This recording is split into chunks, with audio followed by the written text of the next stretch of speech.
నమస్కారం. City news తెలుగుకి స్వాగతం. మీనాటి వార్తా విశేషాలు. సీఎం డిప్యూటీ సీఎం వల్లే కాదు క్షేత్రస్థాయిలో పనిచేసే వాళ్ళ వల్ల కూడా ప్రభుత్వ పనితీరును ప్రజలు అంచనా వేస్తారని అన్నారు ముఖ్యమంత్రి నారా చంద్రబాబు నాయుడు. సచివాలయం వేదికగా జరిగిన కలెక్టర్ల కాన్ఫరెన్స్ లో ఆయన మాట్లాడారు. ఇక ప్రతి 3 నెలలకి ఒకసారి కలెక్టర్ల కాన్ఫరెన్స్ నిర్వహిస్తామని తెలియజేశారు. ఏపీ బ్రాండ్ దెబ్బతీసే విధంగా గత పాలకులు వ్యవహరించారు. ఐఏఎస్ అధికారులు మనోధైర్యాన్ని గత ప్రభుత్వం దెబ్బతీసే విధంగా వ్యవహరించిందని మండిపడ్డారు. ఆంధ్ర ఆఫీసర్లంటే గతంలో జాతీయ స్థాయిలో కీలక పదవుల్లోకి వెళ్లారు. ఏపీలో పనిచేసిన వాళ్లు ఆర్బీఐ గవర్నర్లు అయ్యారు. కానీ గత పాలన వలన ఏపీ బ్రాండ్ దెబ్బతింది. ఏపీ ఆఫీసర్లంటే అంటరాని వాళ్ళుగా చూస్తున్నట్లు తెలిపారు. ఏపీ అధికారులంటే ఏం చేయలేరు, చాతకాని వాళ్ళు అన్నట్లు ఢిల్లీలో అభిప్రాయం ఉందని ఆవేదన వ్యక్తం చేశారు.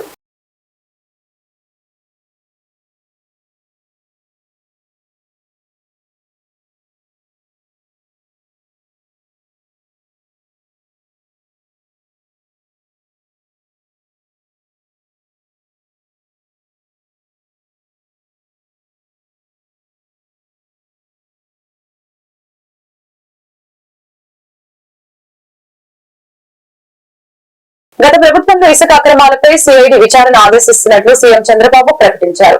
వెలగపూడి సచివాలయంలో నిర్వహించిన జిల్లా కలెక్టర్ల సదస్సులో ముఖ్యమంత్రి మాట్లాడారు. ఉచిత ఇసుక విధానం, తాగునీటి విషయాల్లో కలెక్టర్లకు సీఎం చంద్రబాబు దిశానిర్దేశం చేశారు. ఇసుక అక్రమాలను చూస్తూ ఊరుకున్న కలెక్టర్లను కాల్ బ్యాక్ చేస్తామని తెలియజేశారు. ఇసుక రవాణా ఛార్జీల్లో సమస్యలు వస్తున్నాయని, ఇసుక వలన ప్రభుత్వానికి చెడ్డ పేరు తెచ్చేలా వ్యవహరించొద్దని తెలియజేశారు. ప్రకృతి అందించిన ఇసుకను ఇష్టం వచ్చినట్లు తవ్వేయడం దుర్మార్గమని చంద్రబాబు మండిపడ్డారు. రెండోది ఏంటంటే కన్జ్యూమర్ అనేవాడు అవసరమైంది ఇక్కడ మన దగ్గరకు వచ్చి సచివాలయంలో బుక్ చేసుకుంటారు. డిసిగ్నేట్ 1 పర్సన్ సచివాలయంలో బుక్ చేసుకుంటే డబ్బులు కూడా కడతారు. ఎంత డబ్బులు కట్టాలో ట్రాన్స్పోర్టేషన్ కూడా చార్ట్ ఉంటుంది. కంప్యూటర్ తయారు చేస్తున్నాం, అందులో క్లియర్ గా ఉంటుంది ఎన్ని కిలోమీటర్లు ఎంత అని. దాని ప్రకారం క్లియర్ గా రీచ్ కి అయ్యేందుకు వాళ్ళ ఇంటికి పోవడానికి ఏ పాయింట్ కి పోవాలో బుక్ చేసుకుంటే నేరుగా అక్కడికి వెళ్తుంది. ముందే డబ్బులు కడతాడు. తర్వాత ఆయన రీచ్ అయిందని చెప్తేనే మనం డబ్బులు రిలీజ్ చేస్తాం. నెంబర్ 2, ఆల్ లారీస్ ఓబరైజేషన్ ప్రిన్సిపల్ ఈజ్ వెరీ క్లియర్. ఈరోజు మీరు చూస్తున్నారు, ఇక్కడ ఆటోలు ఉన్నాయి, రైల్వే స్టేషన్ లో ట్రైన్ వచ్చింది, వరుసగా ఆటోలు వస్తూ ఉంటాయి, ట్యాక్సీలు వస్తాయి. ఫస్ట్ కమ్ ఫస్ట్ సర్వ్, ఎక్కడికి పోవాలో అకార్డింగ్ టు డిస్టెన్స్ రేట్లన్నీ డిసైడ్ అయిపోతాయి. పే చేస్తారు, వెళ్ళిపోతున్నారు. Same I want to bring those who are interested lorries. I'm requesting them. Harassment లేకుండా విన్ విన్ సిచ్యువేషన్ ఉండాలి. మీరు ప్రభుత్వానికి చెడ్డ పేరు తేవద్దండి. మమ్మల్ని ఇబ్బందులో పెట్టి మీరు ఇబ్బందుల్లో పడద్దండి. మీరు ఓబరైజేషన్ చేసుకోండి, పేర్లను రిజిస్టర్ చేసుకోండి. దెన్ మనం మెసేజ్ పెడతాం. హాఫ్ అన్ అవర్ ముందే రమ్మంటాం, నేరుగా వస్తారు. శాండ్ ఉంది, నేరుగా లోడ్ చేస్తాం, ఎక్కడ పోవాలని చెప్తాం, వెళ్తారు. వాళ్ళు కూడా ముందే అవన్నీ కూడా ఆప్షన్స్ అన్ని బుక్ చేసుకుందాం. వాళ్ళకి వాళ్ళ దగ్గర నేను పోనంటే ఆయన చాయిస్, పోయే వాళ్ళకి మనం ఇస్తాం.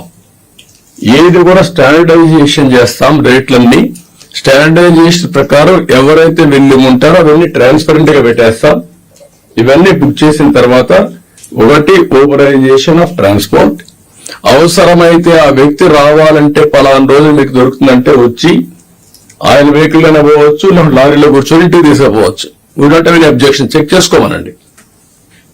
ఎక్కడైతే బిగినింగ్ పాయింట్ ఉందో, ఒక లారీ తీసుకున్నాడు 10 tons, నేను వస్తానంటాడు, రండి బస్ లారీలోకి వెళ్ళిపోతాడు, లేదంటే ఆయన ఓన్ వెహికల్ ఉంటే వెళ్తాడు. బట్ ఎట్టి పరిస్థితుల్లో దీని మాత్రం ఈ 3 కాంపోనెంట్ ఎక్స్లవేషన్ నెంబర్ 1, బుకింగ్ అట్ సచివాలయం నెంబర్ 2, నెంబర్ 3 ఏదైతే లారీస్ ఓబరైజేషన్, ఈ 3 కంప్యూటరైజ్ చేస్తాం. Will keep before you. You have to act very firmly. Nobody should touch. ఇది ఏదైతే పేదవాళ్ళకు ఉపయోగపడి మనం ఇప్పుడు రోటీ, కపడా, మకాన్ అంటాం, ఆహారం, దుస్తులు, ఇల్లు, ఇది ఇంటికి కావాల్సిన ఇసుక. అదే కాకుండా it is the right the common man. Nature లో వచ్చిన ఇసుకని కొంతమంది ఇష్టానుసారంగా చేయడం చాలా దుర్మార్గం. రాష్ట్రంలో రెడ్ బుక్ రాజ్యాంగం నడుస్తుందని మాజీ మంత్రి పేర్ని నాని మండిపడ్డారు. బీహార్ లాంటి రాష్ట్రాల్లో ఉండే సంస్కృతి ఏపీకి తెచ్చారని తీవ్రంగా విమర్శించారు. రోజు రోజుకి రాష్ట్రంలో ప్రేరేపిత హింస రెట్టింపు అవుతుందని ఆరోపించారు. కళ్ల ముందు దాడులు జరుగుతున్నా పోలీసులు పట్టించుకోవడం లేదని తెలియజేశారు. సుబ్బరాయుడు హత్య జరిగిన తర్వాత పోలీసులు వచ్చారని ఆగ్రహం వ్యక్తం చేశారు. జగ్గైపేటలో శ్రీనివాస్ అనే వైసీపీ కార్యకర్తను ప్రాణం పోయేలా కొట్టి పడేశారని చెప్పారు. రెడ్ బుక్ రాజ్యాంగాన్ని ఓ పాత డీజీపీ పాత ఐజీ అమలు చేస్తున్నారని ఆయన ఆరోపణ చేశారు. పవన్ కళ్యాణ్ చంద్రబాబు వీటికి సమాధానం చెప్పాలని డిమాండ్ చేశారు. చంద్రబాబు నాయుడు గారు, పవన్ కళ్యాణ్ గారు, అలాగే మోడీ గారు ముగ్గురు నాయకత్వంలో ఏర్పాటైనటువంటి ఈ కూటమి ప్రభుత్వం శాంతి భద్రతలను కాపాడేటువంటి పోలీసు విధి నిర్వహణకి కొత్త పోకడలో నడిపిస్తున్న పరిస్థితులను మనం చూస్తున్నాం. గతంలో మున్నెన్నడూ ఆంధ్రప్రదేశ్ రాష్ట్రంలో, ఉమ్మడి ఆంధ్రప్రదేశ్ రాష్ట్రంలో కూడా ఏ రోజు కూడా చూడనటువంటి పోలీసు విధి నిర్వహణలో కొత్త పోకడల్ని ఇవాళ ఈ కూటమి ప్రభుత్వంలో వీళ్ళ ముగ్గురు కలిసి నడిపిస్తున్న పరిస్థితులు మనం చూస్తున్నాం. పాత రోజుల్లో బీహార్ రాష్ట్రంలో, ఉత్తరప్రదేశ్ రాష్ట్రంలో అక్కడ ఇటువంటి ప్రభుత్వ ప్రేరేపిత హింసను మనం చూస్తున్న పరిస్థితులను మనకి ఈ రెడ్ బుక్ నియంత్రణలో పోలీసులు కూడా కూటమి రౌడీలతో అఘోరం పొందటం, Telugu Desam party, Janasena party, Bharatiya Janata party ఈ ముగ్గురు పార్టీ కార్యకర్తల యొక్క లేదా నాయకుల యొక్క వారి చేత పోలీసు వ్యవస్థ, పోలీసు యూనిఫామ్, కాకి యూనిఫామ్ అంతా కూడా అగౌరవం పొందటం, వైసీపీ సానుభూతి పరులు లేదా వైసీపీ కార్యకర్తలు లేదా వైసీపీ వైఎస్ఆర్ కాంగ్రెస్ పార్టీ నాయకుల్ని వాళ్ళ మీద జరిగేటువంటి కూటమి ప్రభుత్వ ప్రేరేపిత హింసకి సాక్షులుగా నిలబడటం. పోలీసులందరూ కూడా వైఎస్ఆర్ కాంగ్రెస్ పార్టీ జగన్ మనుషుల పట్ల, జగన్ జెండా మోసేటువంటి మనుషుల మీద దాడులు కానీ, హింస కానీ, లేదా వాళ్ళ ఆస్తుల ధ్వంసం కానీ, లేదా హత్యలు కానీ జరుగుతుంటే ఆంధ్రప్రదేశ్ రాష్ట్రంలో పోలీసులు సాక్షులుగా మిగలటం. కొన్ని సాక్షులుగా అంటే కొన్ని నిజంగా ఎఫ్ఐఆర్లో సాక్షులుగా వస్తున్నారంటే అసలు మేము లేవని చెప్పని ఎఫ్ఐఆర్లు రాస్తున్నారు. పోలీసు సమక్షంలో అక్కడ హింస జరుగుతున్నా కూడా ఎఫ్ఐఆర్లు ఎక్కడా కూడా పోలీసు మా ముందే జరిగింది, మేము చూశాము, సుమ్మటోకి రాయాలి కదా. కానీ దురదృష్టం, రెడ్ బుక్ రాజ్యాంగం, రెడ్ బుక్ ప్రేరేపిత లా అండ్ ఆర్డర్ ఇది. పోలీసులు ఎక్కడా కూడా వాళ్ళు సాక్ష్యం చెప్పరు, వాళ్ళ ముందే మర్డర్లు జరుగుతూ ఉంటాయి. వాళ్ళు ఎక్కడ కూడా స్టేట్మెంట్లో కానీ ఎఫ్ఐఆర్లో కానీ పలానా ఆయన పోలీస్ ఆయన ఉన్నాడు, పలానా ఎస్ఐ ఉన్నాడు, పలానా సిఐ ఉన్నాడు, పలానా ఏసీపీ ఉన్నాడు, లేదా పలానా కానిస్టేబుల్ ఉన్నాడు, హెడ్ కానిస్టేబుల్ ఉన్నారని కూడా ఎక్కడ ఎఫ్ఐఆర్లో మెన్షన్ చేయరు. కానీ వాళ్ళు దగ్గరుండి అచేతనులై అలా చూస్తూ అవసరమైతే వాళ్ళతో తిట్లు తింటూ, వాళ్ళతో తన్నులు తింటూ, అరే నిన్ను విఆర్కి వెళ్తావా, విఆర్కి పంపిస్తావరా, నిన్ను సిఐని, ఎస్ఐని, డిఎస్పీని కూడా ఏరా ఒరే నిన్ను విఆర్కి పంపిస్తావరా అని తిడుతున్నా మాట్లాడరు, కాలర్ పట్టుకున్నా మాట్లాడరు. సిపిఎం ప్రజా సంఘాల ఆధ్వర్యంలో కేరళ వయనాడు వరద బాధితుల కోసం విరాళాల సేకరణ. కేరళ రాష్ట్రంలోని వయనాడు వరద బాధితులు ఆదుకోవాలని కోరుతూ సిపిఎం పార్టీ, సిఐటియు ఇతర ప్రజా సంఘాల ఆధ్వర్యంలో రేపల పట్టణంలో షాప్స్ మరియు కార్మికుల పని ప్రదేశాల్లో విరాళాల సేకరణ చేపట్టారు.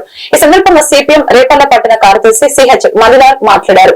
కేరళలో వరదల కారణంగా 300 మందికి పైగా మరణించారని, వయనాడ్ వరద బాధితుల్ని ఆదుకోవడానికి ప్రజలు విశాలంగా స్పందిస్తున్నారని తెలియజేశారు. ఇంత భయంకరమైన విపత్తును జాతీయ విపత్తుగా ప్రకటించాలని కేంద్ర ప్రభుత్వాన్ని డిమాండ్ చేయడం జరిగింది. ఈ కార్యక్రమంలో సిపిఎం పట్టణ నాయకులు K Ashviradham, K Ramesh, J Dharmaraju, B Srinivas, Praveen, CITU Shri Vinayaka Sumo drivers and owners union నాయకులు ఖాళేష, Anil, rice mill union Manikyarao, Subbarao తదితరులు పాల్గొన్నారు. కేరళలో వాయనాడు ప్రాంతంలో మొత్తం ఈ తుఫాన్ ఎఫెక్ట్ వల్ల కొండ చర్యలు ఇరిగిపడటంతో దాదాపు 400 మంది ఈ పాటికే ఎఫెక్ట్ అయిన పరిస్థితి ఉంది. 217 మంది ఈరోజు చనిపోయి వాళ్ళ బాడీస్ ఐడెంటిఫై శవాల రూపంలో బయటకు రావటం, ఇంకో 200 మంది ఆచూకీ తెలియని పరిస్థితి. మొత్తం ఒక పెద్ద ప్రకృతి వైపరీత్యం వల్ల ప్రజానికం జీవనం మొత్తం కూడా అస్తవ్యస్తమైన పరిస్థితి. దీని మీద సిపిఎం, దానికి అనుబంధంగా ఉన్నటువంటి సిఐటి, ఇతర విద్యార్థి, ఎస్ఎఫ్ఐ కార్మిక సంఘాలు, ప్రజా సంఘాల ఆధ్వర్యంలో విరాళాలు సేకరించే కార్యక్రమం తీసుకోవడం జరిగింది. దానిలో భాగంగా రేపల్లె ప్రాంతంలో కూడా ఈ విరాళాలు సేకరణ చేయడం జరుగుతోంది. ఈరోజు సర్వం కోల్పోయినటువంటి వాళ్ళకి చిన్నపాటి సహాయం అయినా సరే పెద్ద సహాయంగా ఉండింది. ఈ పాటికే అనేక మంది కళాకారులు, మేధావులు, రైతు సంఘాలు ఇట్లాంటి వాళ్ళందరూ కూడా స్పందించి విరాళాలు ఇస్తూ ఉన్నారు. ఆ నేపథ్యంలో ఈరోజు రేపల్లె ప్రాంతంలో సిఐటియు, ఎస్ఎఫ్ఐ, ఇతర ప్రజా సంఘాలు, సిపిఎం పార్టీగా విరాళాల సేకరణ కార్యక్రమం తీసుకున్నాం. ఈ విరాళాలు ప్రజలు విస్తారంగా ఇవ్వాలని, ఆపదలో ఉన్న వాళ్ళు ఆదుకోవాలని చెప్పేసి పిలుపునిస్తున్నాం. బాపట్ల జిల్లా కర్లపాలెం మండలంలో ఈ రోజు ప్రకృతితో పండించిన కూరగాయలని మండలంలోని జాబ్ చేసిన వాళ్ళందరికీ ఈ రోజు పంచడం జరిగింది. ప్రకృతి వ్యవసాయం ఎటువంటి రసాయనం కలపకుండా పంట వాళ్ళకి ఇవ్వడం జరుగుతుందని తెలిపారు. ఈ రోజు వారం వారం మండలం దగ్గర అమ్ముతామని తెలియజేశారు. ఈ కార్యక్రమంలో శ్రీకాంత్ గారు తదితరులు పాల్గొన్నారు.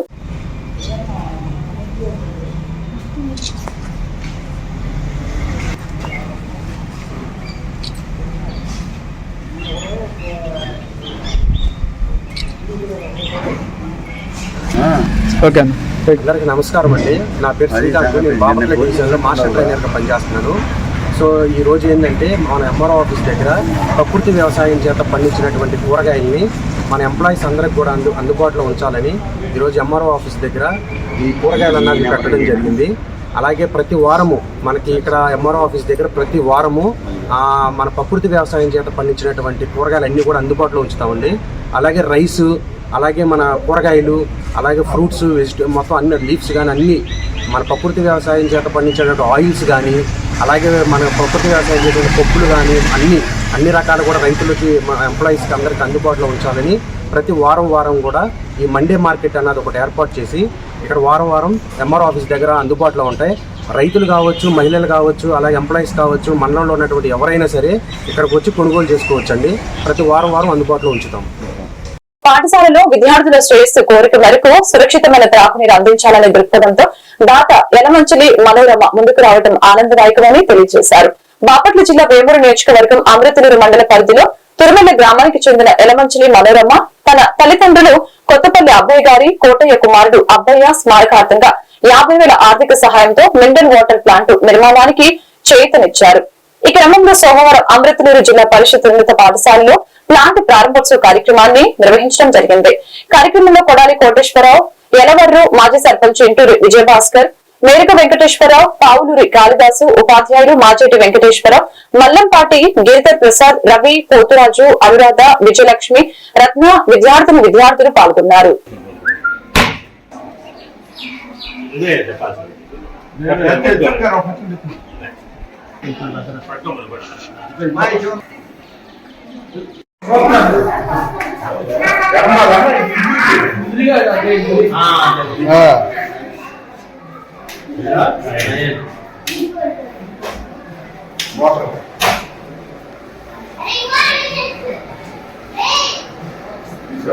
మామూలుగా మనం తాగే నీటి సురక్షితంగా ఉండాలి. అయితే అది ఎంతవరకు సురక్షితంగా ఉండాలి, మన ఆరోగ్యం బాగుండాలంటే. అదేవిధంగా మరి మాధవరావు గారు ఉన్నారు, వారు కూడా మన పాఠశాలలో వచ్చే సంవత్సరం ఎవరికైతే గ్రాంట్స్ కి ఫస్ట్ మార్క్ వస్తుందో వారికి 5,000 రూపాయలు చెప్పారు. కానీ ఇప్పుడే చెప్పారు 6,000 ఇస్తారని చెప్పారు. నేనేం చెప్పానంటే 6,000ని ఒకరికే కాకుండా ఫస్ట్, సెకండ్, థర్డ్ డివైడ్ చేస్తే బాగుంటుంది అని చెప్పినప్పుడు వారు సంతోషంగా అంగీకరించారు. వారికి ధన్యవాదాలు. మరి మన పాఠశాలలో ఈ గ్రౌండ్ వాటర్ తాగడం వలన మనకి యాక్చువల్ గా ఇందులో 150 కంటే ఎక్కువ ఉంటే కనుక మనకు కొంత ఇబ్బంది. టీడీఎస్ మాస్టర్ చెప్పారు, మన పాఠశాలలో ఉన్న వాటర్ లో 1200 దాకా ఉంది. అంత ఎక్కువగా ఉన్న తాగితే కనుక శరీరంలో అనేకమైన అవయవాల మీద అది దుష్ప్రభావం చూపిస్తుంది. కాబట్టి అది ఇబ్బందికరం. అలాగే 150 కంటే తక్కువ ఉన్నా కానీ 100 కంటే తక్కువ ఉంటే కనుక అది కూడా ఇబ్బంది. ఇప్పుడు మనం తాగే మినరల్ వాటర్ లో అలా ఉంటుంది. అలా కాకుండా రక్షిత మంచి వేల మంది ఈ ప్రాంతంలో అటు ఆడపురం, ఓటుకూరు, మన మండలం అందరికి ఉద్యోగాలు వచ్చినాయంటే వారి కాలేజీ వాళ్ళు. మన పదోన్నతి కూడా అదే కాకుండా ఆ గ్రామంలో కూడా వారు అనేక సేవా కార్యక్రమాల్లో పాల్గొంటారు. దేవుడి కార్యక్రమాలు కానీ, స్కూల్ పిల్లలు కానీ. మరి మనకు కూడా ఈ సంవత్సరం స్కూల్ పిల్లలకి డబ్బులు ఇద్దరికి అప్పుడే బాబరాగా వచ్చారు వాళ్ళ రైతులు. మరి అటువంటి దేవత మరి ఇంకొక మాటలో చెప్పాలంటే డొక్కా సీతమ్మ గారు, వారు 100 సంవత్సరాల నాడు ఉంటారు. వారు అప్పుడు ఎవరైనా భోజనం పెట్టేవారు. మరి అటువంటి సీతమ్మ గారి పేరు మీదే మరి నారా లోకేష్ గారు మీ మధ్యాహ్న భోజన పథకాన్ని మరి నామకరణం చేశారు. అటువంటి మధ్యాహ్న భోజన పథకంకి మీరు భోజనం అయినాక మహాతల్లి యలమంచి మనోరమ గారు మంచినీళ్ళు ఇస్తున్నారు. చూడండి, వాళ్ళు ఆంధ్రప్రదేశ్ లో బాపట్ల జిల్లా చీరాల 1వ పట్టణ సీఐగా బాధ్యతలు స్వీకరించిన మారెడ్డి శ్రీనివాసరావు ఇప్పటి వరకు ఇక్కడ ఉద్యోగ బాధ్యతలు చేపట్టిన శేషగిరిరావు బదిలీ అయ్యారు. ఆయన స్థానంలో మారెడ్డి శ్రీనివాసరావు సీఐగా బాధ్యతలు స్వీకరించారు. ఆయనకు స్టేషన్ సిబ్బంది ఘన స్వాగతం పలికారు. అనంతరం ఆయన మీడియాతో మాట్లాడారు. గుంటూరు నుంచి చీరాల 1వ పట్టణ స్టేషన్ సీఐగా బదిలీపై వచ్చారు. ప్రజలందరూ కూడా తమ తమ సమస్యల్ని స్వయంగా నాకు విన్నవించుకోవచ్చని తెలిపారు. చీరాల ఉండటం ఎస్హెచ్ఓగా బాధ్యతలు స్వీకరించడం జరిగింది. ప్రజలకు ఎల్లవేళ అందుబాటులో ఉంటూ ప్రజలకు మెరుగైన సేవ అందిస్తూ కామన్ మ్యాన్ కూడా పోలీస్ స్టేషన్కి నిర్భయంగా వచ్చి ఫిర్యాదు చేసే విధంగా పోలీస్ స్టేషన్లో అందుబాటులో ఉంటామని తెలియజేస్తున్నాం. ఈ వార్తలు ఇంతటితో సమాప్తం. పక్క బిడ్డల మళ్ళీ కలుద్దాం. నమస్కారం.